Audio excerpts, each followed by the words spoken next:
Baik, Assalamualaikum warahmatullahi wabarakatuh. Perkenalkan, nama saya Randy Saputra dari kelas TRI 2C dengan NPM 24782092. Sini saya akan mengerjakan video hands-on UTS praktikum, yaitu tentang mini project. Sini adapun tugasannya dari UTS praktikum, mahasiswa membuat video warm up tentang mini project. Yang pertama yaitu struktur program. Jelaskan bahwa program dibangun dengan arsitektur modular.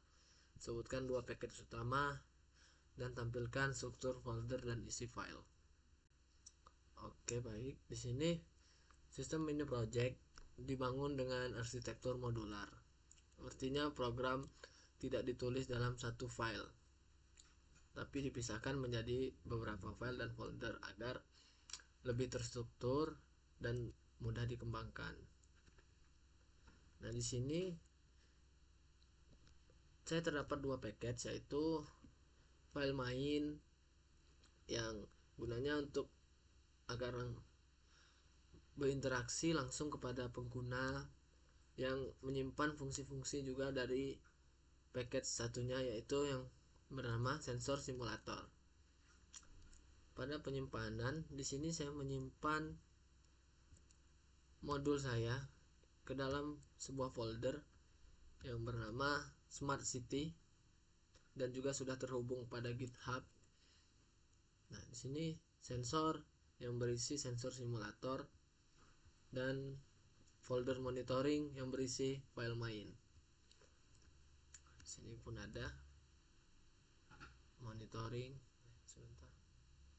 Nah, monitoring berisi file main dan sensor berisi file sensor simulator. Baik, selanjutnya implementasi OOP dan inheritance. Jelaskan bahwa sistem menggunakan OOP. Jelaskan juga atribut serta metode yang ada pada setiap kelas. Tampilkan kode kelas beserta inheritance-nya serta contoh instansiasi objek dan pemanggilan metode. Oke, di sini sebelum itu OOP atau Object Oriented Programming atau pemrograman berbasis objek adalah suatu paradigma penulisan sintaks yang menerapkan konsep objek di dalamnya, yang dimana objek tersebut memiliki data atau dikenal dengan istilah atribut, dan setiap objek tentunya memiliki fungsi atau aksi yang dilakukannya. Hal ini dikenal dengan istilah metode. Suatu hal yang disebut kelas yang dibungkus dengan istilah metode. Semua istilah dari metode dan atribut tersebut dibungkus dalam suatu hal yang disebut kelas atau blueprint ini ya. Langsung saja kita ke apa saja kelas yang ada dalam sini, dalam kode saya. Tuh, di sini ada kelas sensor atau kelas induk dari sensor yang 3 sensor yang akan saya tampilkan nanti, yaitu kelas sensor yang menyimpan atribut nama sensor, jenis sensor, dan data sensor dan waktu. Di sini juga memiliki metode yaitu def generate data, tapi sini saya sampaikan rise implement error. Metode generate data harus di override atau fungsinya harus diturunkan ke dalam metode dalam kelas subkelasnya, yaitu kelas PM25 dan CO sensor dan noise sensor. Dia akan menurunkan langsung fungsi dari generate datanya. Oke, langsung. Dan di sini ada juga tampilkan data yang akan menampilkan nama sensor, jenis sensor, data sensor, dan waktu. Oke, selanjutnya pada inheritance-nya. Inheritance dalam bahasa Indonesia yaitu pewarisan, adalah konsep di mana sebuah kelas baru dapat mengambil properti dan fungsi dari kelas induk. Contohnya di sini ya tadi. Di sini kelas inheritance ini disebut subclass. Di sini saya memiliki subclass yang bernama PM25 sensor yang mengambil fungsi dan atribut dari kelas induknya yaitu sensor. Sini kelas PM25 sensor memiliki atribut yaitu nama sensornya sendiri yaitu PM25 dan mengoverride fungsi dari kelas induk kelas sensor yaitu generate data yang berisi yang akan mengeluarkan angka rentang dari 5 sampai 150. Selanjutnya ada metode klasifikasi kualitas yang akan mengeluarkan output jika di bawah 50 akan mengeluarkan baik, sedang, dan berbahaya. Sedang jika di bawah 100 dan jika melebihi itu akan mengeluarkan output berbahaya. Selanjutnya pada metode pada PM25 sensor yaitu tampilkan data yang akan menampilkan nama sensor itu sendiri, jenis sensor, data sensor yang tertulis dalam satuan mikrogram kubik ini, dan akan mengambil klasifikasi kualitas dan waktu. Selanjutnya subclass selanjutnya dari sensor yaitu CO sensor yang berisi nama sensor itu sendiri. Selanjutnya generate data yang override dari kelas induknya yang akan mengeluarkan angka 0,1 hingga 10,0. Status keamanannya jika di bawah 9 maka outputnya aman, dan jika lebih dari situ maka outputnya berbahaya. Selanjutnya ada metode tampilkan data yang memiliki atribut nama sensor, jenis sensor, data sensor yang tersimpan dalam satuan ppm, dan mengambil fungsi metode status keamanan dan juga self waktu, fungsi waktunya. Selanjutnya ini ada subclass yang ketiga yaitu noise sensor, sama seperti dua sensor sebelumnya yang memiliki nama sensor yaitu kebisingan, generate data, mengoverride generate data yang akan mengeluarkan angka rentang 30 sehingga 100. Dan sini juga tingkat kebisingannya jika di bawah 50 rendah, di bawah 70 normal, jika lebih dari itu outputnya akan mengeluarkan tinggi. Dan metode selanjutnya yaitu tampilkan data, nama sensor, jenis sensor, data sensor yang disimpan dalam satuan desibel. Mengambil fungsi tingkat kebisingan dan juga waktu. Selanjutnya di sini ada class location yang memiliki atribut yaitu kelurahan, kecamatan, dan self sensor yang yaitu self sensor PM25 yang berisi fungsi dari PM25 sensor, CO sensor, dan noise sensor. Selanjutnya tampilkan info yang metode tampilkan info yaitu berisi kelurahan, kecamatan, dan akan menampilkan data dari tiga sensor yang kita miliki yaitu PM25, CO, dan sensor kebisingan. Di sini ada juga metode nama lengkap yaitu berisi nama kelurahan dan nama kecamatannya. Selanjutnya sini saya membuat list global yang akan terisi jika user memasukkan inputnya. Sini memiliki fungsi tambah lokasi. Oke, selanjutnya mungkin ini bisa kita lanjut ya. Nah, di sini ada kelas sensor iterator yang akan saya jelaskan nanti mungkin ya, Devil. Nah, oke. Selanjutnya yaitu yang ketiga, implementasi exception handling. Tunjukkan skenario error utama yang ditangani. Oke, pada kode saya biasanya error terjadi jika user salah memasukkan data ya biasanya. Sini ada pada potongan kode yang sini. Nah, sini saya menggunakan Rice. Sini juga program menangani error seperti input yang tidak valid, file tidak ditemukan, format data salah. Juga saya menggunakan try except agar program tidak langsung crash atau keluar dan akan memberi pesan informatif kepada pengguna. Di sini pada potongan kode saya ada terdapat di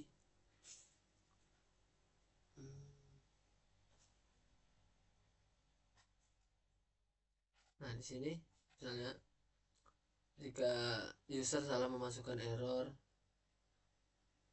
Nah, di sini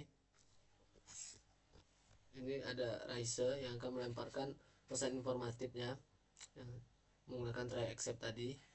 Jika user tidak memasukkan angka yang kurang dari 0, maka akan mengeluarkan output jumlah harus lebih dari 0. Jadi user tahu kenapa error itu terjadi. Selanjutnya di sini juga ada. Nah, di sini pada pilihan ellipse pilihan 9.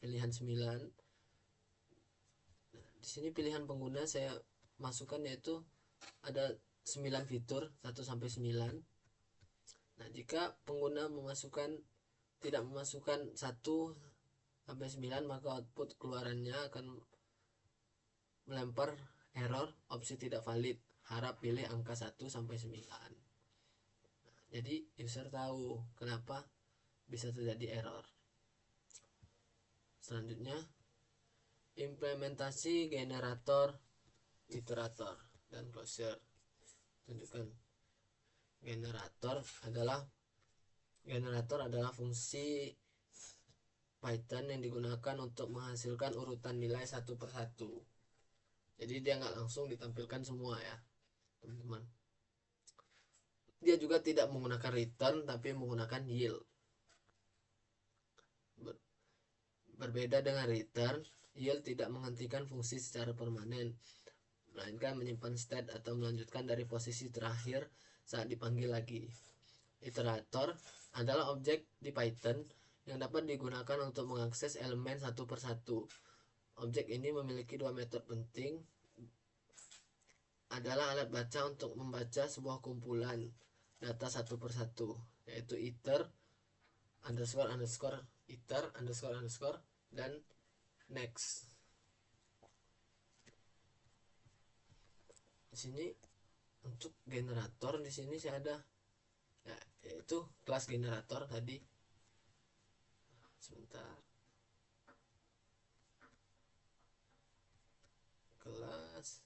Kelas sensor iterator. Nah, sini yang akan menampilkan rata-rata dari nilai, yaitu kelas iterator. Di sini konstruktornya yang berisi atribut list sensor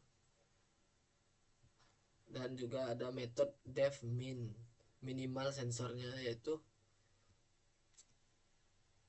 minimalnya, maksimal, dan rata-rata. Oke, selanjutnya ada def generate riwayat sensor. Ini generator, fungsi generatornya ya.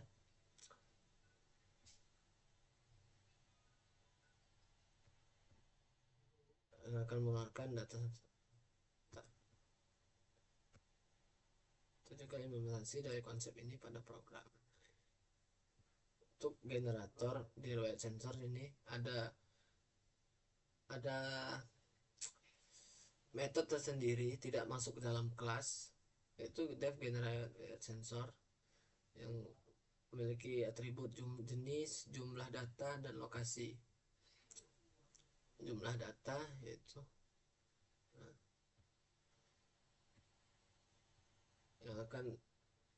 yang akan ini tergabung dengan kelas iterator sini.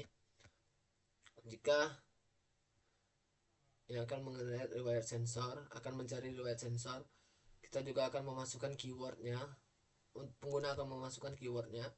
PM25 akan mencari sensornya. Jika kita ingin melihat riwayat, pengguna akan memasukkan PM25 misalnya, CO, dan noise.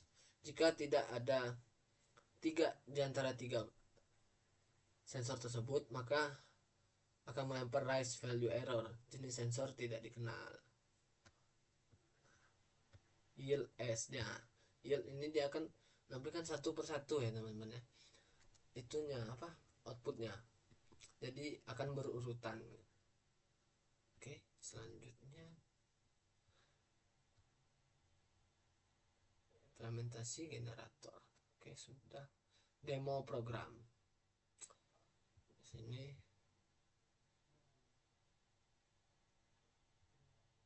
demo programnya akan kita running. Oh, mungkin kita running saja di sini di CMD agar terlihat jelas, karena di terminal VS Code nanti kecil tulisannya. Itu kita cd Smart City, masuk ke file, masuk ke dalam foldernya. Lalu kita akan merunning Python monitoring slash main.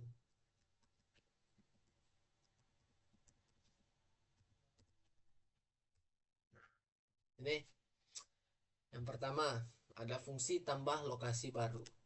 1, masukkan nama kelurahan.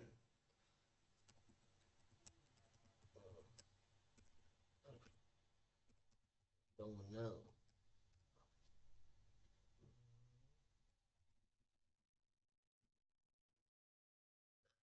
Ini akan keluar sensornya, lokasi berhasil ditambahkan. Kelurahan Gedong Menang. Nah, sesuai pada kode yang saya jelaskan tadi, sensor PM25 hasil keluarannya yaitu 103. Jika 103 dia berbahaya, dan ini adalah waktunya. Dan juga sensor CO 4,25 ppm aman, dan ini waktunya. Sensor kebisingan 87,9 desibel tinggi, dan ini juga waktunya. Tentunya lihat untuk fitur 2 coba agar lebih banyak, saya masukin lagi misalnya. Nah, sini kita akan menggunakan fungsi fitur kedua, pilihan kedua, yaitu lihat semua lokasi dan data sensor. Nah, maka daftar lokasi dan data sensor. Lokasi Kelurahan Gedong Menang yang awal tadi, dan Kelurahan Mengalah kota saya. Sensor PM25 73,55 sedang, ini waktunya. CO 7,56 ppm aman, 56,3 normal. Emang paten Menggala ini, sehat orang-orangnya. 3, cari lokasi tertentu. Ini kan kita ada 2 yang sudah kita simpan, jadi kita ingin mencari salah satu lokasi. Misal kita masukkan juga kecamatannya. Nah, di sini keluar yang kita lokasi ditemukan, lokasi Kelurahan Menggala, kecamatan tuh misal aja sih 7355, sama seperti yang di sini tadi ya teman-teman. Riwayat sensor, untuk melihat riwayat sensornya. 4, masukkan nama lokasi untuk data ini. Kita ingin mengeluarkan di mana? Ya, kota saya aja. Masukkan jumlah data per sensor 3 aja. Nah, sini keluar ya teman-teman. Riwayat PM25 untuk lokasi Menggala. Nah, sesuai juga, jika di atas 100 dia berbahaya, jika di bawah 100 dia sedang. Untuk ppm nya juga aman semua ini. Jika di bawah 10 aman. Sensor kebisingan rendah, tinggi, rendah. Tentunya analisis sensor yang fungsinya berada pada sini ya, kelas iterator tadi. Kelas iterator yaitu menghitung rata-ratanya.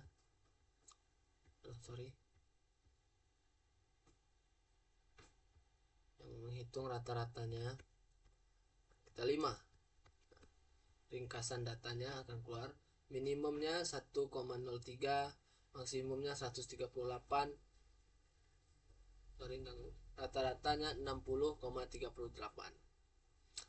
Oke, selanjutnya di sini ada file processing, yaitu menyimpan, menulis, membaca, menulis, dan menambahkan dalam file.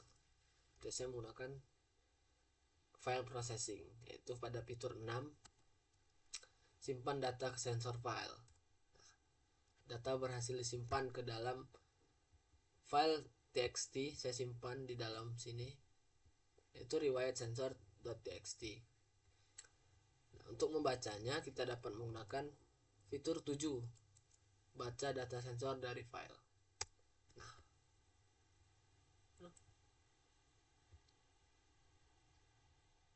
Salah ketik ini dia. 7. Berhasil membaca 9 data dari riwayat sensor. 9 data ini dari mana? Dari lokasi, dari sini ya teman-teman, dari opsi 4 yang kita pilih riwayat sensor tadi, 3 3 3, jadi 9. Berhasil membaca 9 data dari riwayat sensor. Data sensor yang dimuat dari file yaitu lokasi menggala, misalnya sini ada 3 file PM25, 3 sensor PM25, 3 sensor CO, dan sensor kebisingan. Di sini juga bisa kita lihat langsung di riwayat sensor langsungnya file txt-nya apakah sama. Ya, sama ya teman-teman. Menggala sensornya ini PM25 nya 3, CO nya 3, dan kebisingannya juga 3. Selanjutnya ada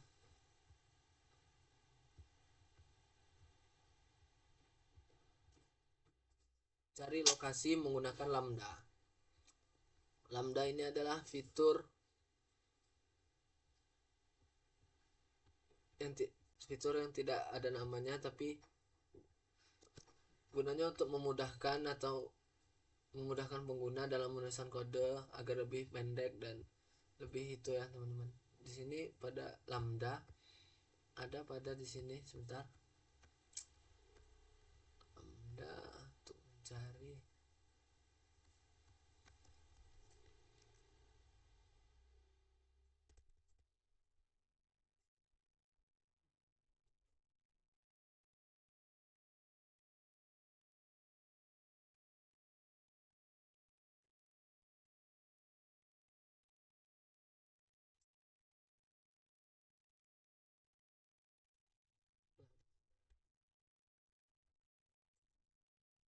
Dari sini untuk mencari lokasi berdasarkan kata kuncinya ya.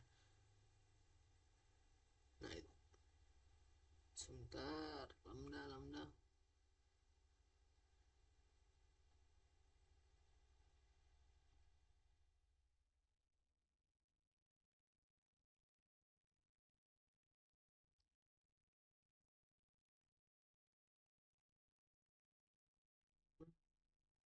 Dia langsung ada di sini. Nah, sorry, lupa saya.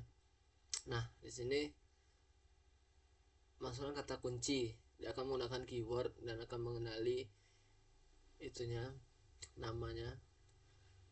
Akan membuat list semua yang akan berisi sensor, semua lokasinya dari file sensor simulator. Nah, cara lambda ini sebenarnya mudah ya teman-teman. Jadi dia memudahkan kita untuk menuliskan kode, jadi lebih pendek penulisannya. Sebentar, saya lupa apa itu definisi lambda.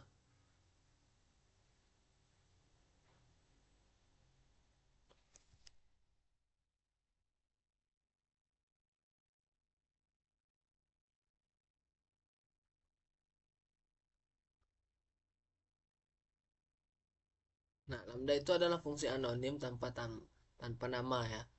Biasanya digunakan untuk operasi sederhana ya. Sini membuat hasil, list, filter ini kayak sortir ya.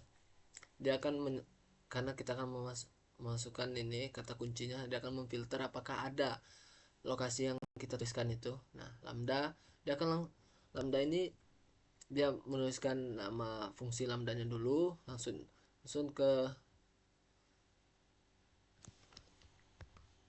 ke ininya apa keywordnya dan masuk ke functionnya. Sini jika hasil pencarian lokasi, nah dia akan menampilkan tiga sensor tadi. Jika tidak ada kata kunci keyword yang dicari tidak ada, maka akan keluar tidak ditemukan lokasi yang sesuai. Jadi lambda ini sebenarnya yaitu tadi fungsi anonim secara yang biasanya digunakan untuk operasi sederhana yang hanya satu baris gitu teman-teman.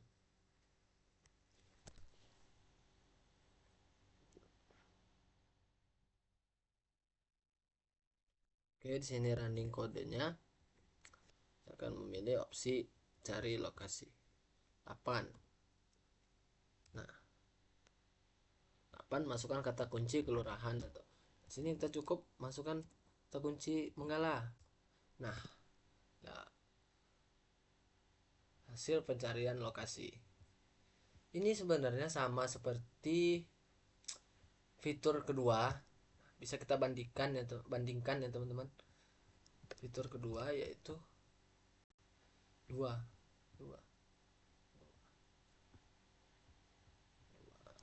pilihan 2 pilihan. Nah, sort ada berapa baris ini teman-teman. Sedangkan jika kita menggunakan lambda, dia hanya beberapa baris saja. Hanya menggunakan list, filter untuk mensortirnya ya. Mensortir kata kuncinya yang berisi lambda pertama kita menggunakan parameter, lalu parameter kedua dan ekspresinya. Selanjutnya oke, running code-nya belum selesai. Nah, ini adalah hasil dari lambda. Juga saya terdapat revisi dari Ibu Nurul, juga sudah saya perbaiki yang pada submission tracking saya salah waktu itu dan sekarang sudah saya perbaiki Bu. Nah sini 9. Nah sebelum itu coba exception handlingnya. Jika saya memilih, nah sini misal, nah opsi tidak valid, harap pilih angka 1 sampai 9. Ini maksudnya tadi exception handling. Oke, selanjutnya 9 kita keluar. Terima kasih, program selesai. Selanjutnya refleksi singkat hal yang paling menantang dan pelajaran yang didapat selama mengerjakan mini project. Apa ya? Sebenarnya banyak sih hal yang paling menantang itu. Contohnya jika saat kodenya error, jadi kita harus mencari letak di mana salahnya kita dalam kode itu di mana. Yang menantang ya salah satunya itu mencari letak salahnya itu. Kadang cuman salah kurang penambahan titik 2. Untuk materi yang paling menantang kalau menurut saya sih pada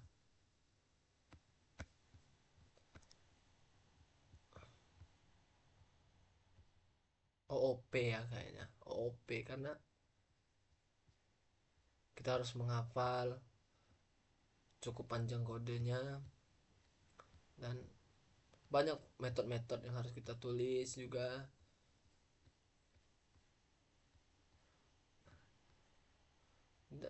Untuk yang susah dipahami mungkin saya iterator dan generator yang mungkin belum saya kuasai banget mungkin.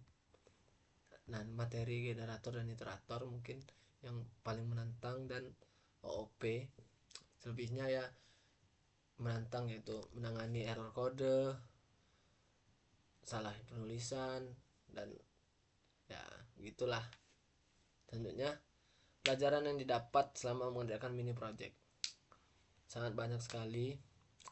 Itu contohnya pada OP, cara kita menuliskan kode secara rapi, cara menulis kode sesuai dengan PEP 8 yaitu menggunakan Flake 8 dan menambahkan docstring agar kode tetap rapi. Dan apalagi ya, bingung sih sebenarnya saya ngomong karena banyak sekali yang kita dapatkan dari mini project ini.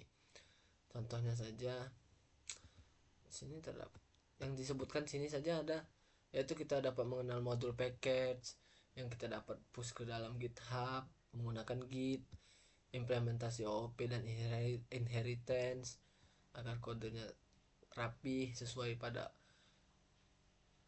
maksudnya objek orientasi programming, implementasi exception handling, generator iterator, dan ya banyak yang saya dapatkan pokoknya.